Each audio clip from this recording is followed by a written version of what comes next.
zangu wapendwa, kifo kipo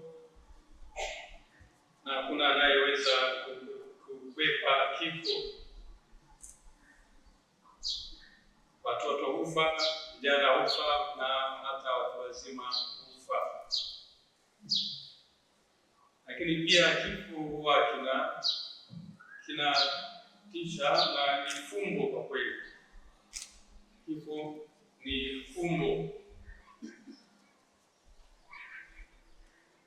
na wale ambao watu wote hata wanaotaka kwenda mbinguni kama sisi wote hapa, bila shaka wote tunatamani kwenda mbinguni na tunataka kwenda mbinguni sote hapa, lakini bado kifo kinabakia fungu na bado kinatisha. Nasema ni fungu na kinatisha kwa sababu ukiambiwa sasa hivi hapa ufe na uende mbinguni moja kwa moja, lakini bado watu wasema kwamba hapana, bado hujaendelea kuishi. Sasa kwamba ni bado unachukua mzee wa miaka 90, hata ukichukua pengine hata mtu ambaye ana magonjwa ya sukari, labda pressure, chakula chake hakuna chumvi, hakuna nini, anakula kwa shida, mwambie kwamba afe na baada ya kupanda mbinguni moja kwa moja, hata atakwambia kwamba maisha ni matamu, ngoja niendelee kuishi. Ndio najiuliza, ni utamu wa maisha ukwani wakati chakula chake hakina chumvi, sukari hatumii, mambo mengi natumia na shida. Maana nasema kweli kifo kweli ni fungu, na pia huwa kinatisha. Sio kama kuna mtu ambaye haogopi kifo. Wote tunakiogopa, lakini basi ni kinapotokea tunakubaliana na hali halisi, na tukijua kwamba ambayo utangulia na sisi pia siku itakuja nasi tutakufa. Katika somo la kwanza kitabu cha Hekima tunasikia habari za kwamba mwenye haki japo amekufa kabla wakati wake atastawi au atapata furaha. Mwenye haki, najua mwenye haki, na kwamba huyu ambaye ni mwenye haki anapokufa atuangalie kwamba ameishi miaka mingapi,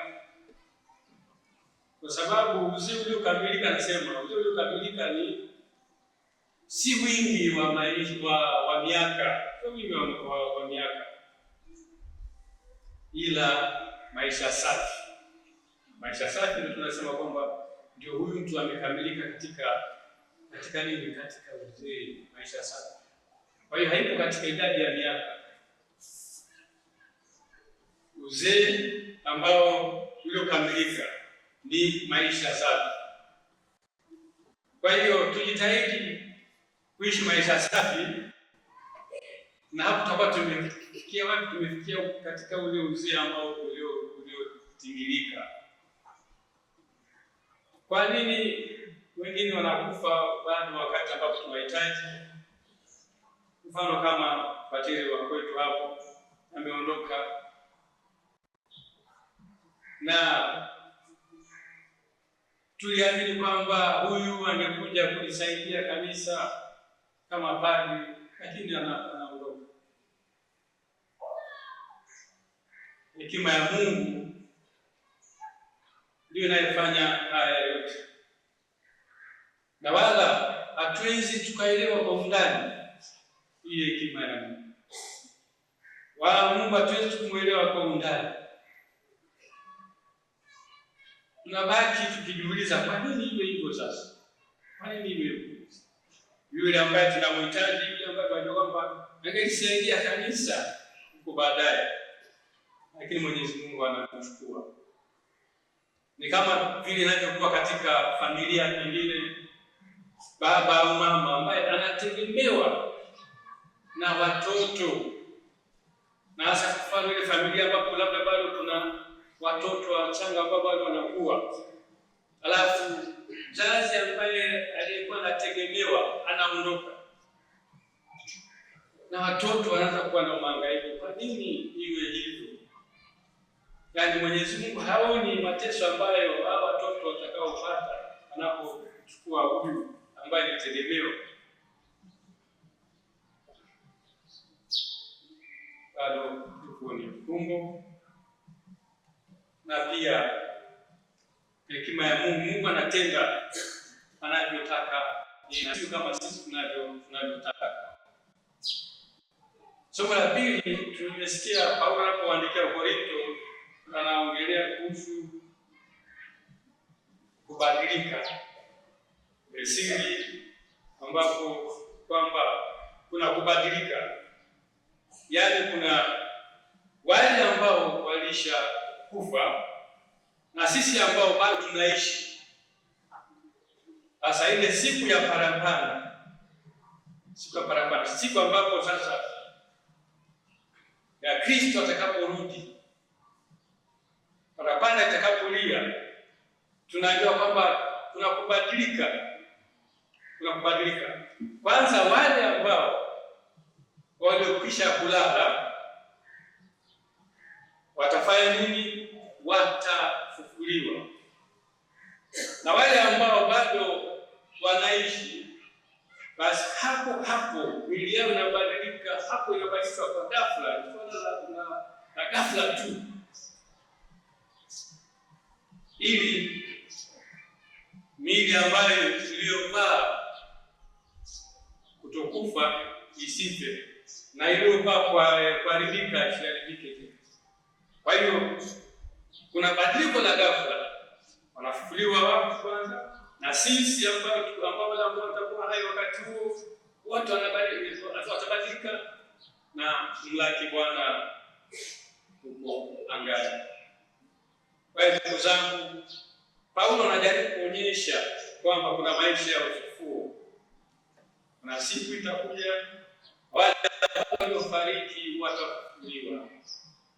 Na sisi ndio imani yetu kama Wakristo, tunaamini katika ufufuo wao. Na kwa kweli ndio maana tunahangaika kujitahidi kuishi maisha mazuri, kwa sababu tunajua kwamba japo tutakufa, lakini kuna maisha ya baadaye, maisha ya baada ya ufufuo, na tena maisha ambayo hayana shida, maisha ambayo ni safi kabisa. Hakuna mateso. Mateso ni hapa tu duniani, lakini maisha ya baadaye hakuna mateso. Na Kristo anatuambia kwamba anakwenda kwa Baba kutayarishia. Anasema kwa Baba kuna makao mengi, na anaenda kutayarishia, na atarudi ili atuchukue tukaishi pale ambapo na yeye yupo. Sasa Kristo anajia kwa namna gani?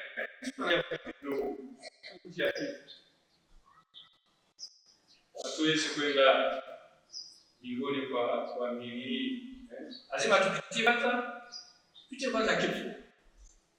Baadaye twende wapi? Twende huko kwenye maisha hayo ya maisha furaha.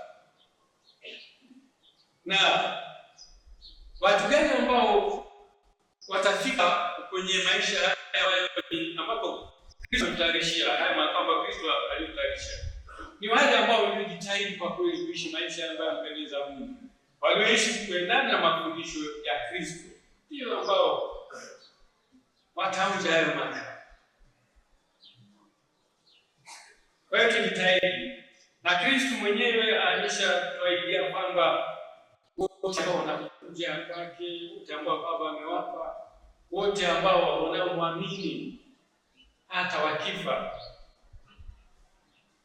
bado atawafufua, atakuwa na uzima wa milele. Kumbe kuna ahadi hiyo kutoka kwa Kristo mwenyewe. kwamba tukiishi vizuri kuendana na mafundisho yake, basi hata tuacha.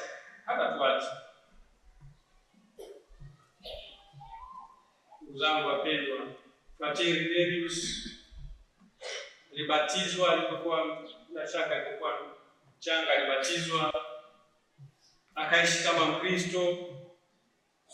Baadaye akaamua kujiunga kwenda kwenye utawa wa padri. Alikuwa na nia njema na kuendelea maisha hayo ya kumtumikia Mungu. Walao sio kila mtu anayeweza maisha hayo, au sio kila mtu ambaye anayekubalika, sababu tunafanya nini? Kuna screen tafuta maisha ya mtu yakoje, ajishiji na kadhalika, ndio mtu aingie kwenye malezi yaliyoupana. Sasa kile kitendo ambacho kwamba aliweza kuja hatua hiyo kinaashiria kwamba huyu alikuwa Mkristo mzuri. Haitaji kuwa Mkristo mzuri, ndio maana viongozi wake walimkubalia aendelee na maisha hayo ya malezi, baadaye ya kanisa la Kristo. Sasa lakini ameondoka. Alijitahidi kuishi katika kisa alivyotaka. Na sasa ahadi ya Kristo, yeyote anayemwamini na yeyote anayemwendea hata mtupa nje. Na sisi tunaamini kwamba Frater wetu Nerius, Kristo hata mtupa nje. Alimwamini na alijitahidi kuishi vizuri, atampokea katika ufalme wake wa mbinguni. Ndugu zangu wapendwa, tukio kama hili linapotokea, pia na sisi tunapata fursa ya kutafakari maisha yetu, uhusiano wetu na Mungu pia, tukijua kwamba siku inakuja na sisi tutaondoka. Tutaondokaje hapa duniani? Je, tutapata fursa kama hii ya kuagwa na wenzetu? Kwa sababu kuna wengine ambao wanaweza kapotea, wengine kuliwa na mnyama na kadhalika, au mwingine sawa amekufa, lakini maisha yake hayakuwa mazuri, kwa hiyo hawezi kupata heshima ya ibada ya misa. Ipo kitu namna kipo. Wako baadhi ya Wakristo ambao walikuwa Wakristo, lakini wakafika mahali wakakengeuka, wakafariki, wakafa, na fursa namna hii inakuwa haiwezekani. Kwa hiyo tukio kama hili pia linatugusa kwamba tujitahidi kuishi maisha ambayo ni mazuri, ili kusudi siku itakapofika na pia jamii ya waamini, taifa la Mungu, liweze pia kukusanyika kwa ajili yetu na kutuombea huruma ya Mungu. Kwa hiyo tunapomwombea huruma ya Mungu, na sisi tumwombe Mungu atujalie kifo chema. Tunatoa pole kwa shirika wamepoteza mwanachama wao. Tunatoa pole kwa familia ya Frater. Walikuwa wametoa kijana wao kwa ajili ya kwenda kumtumikia Mungu. Sadaka kubwa walioitoa ni familia. Tunawapa pole, Mwenyezi Mungu awe pamoja nao.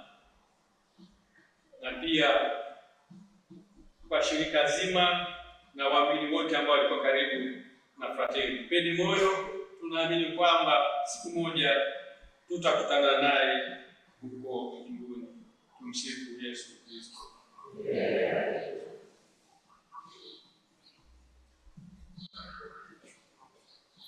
This is Mbogi TV. Habari, kazi na sala.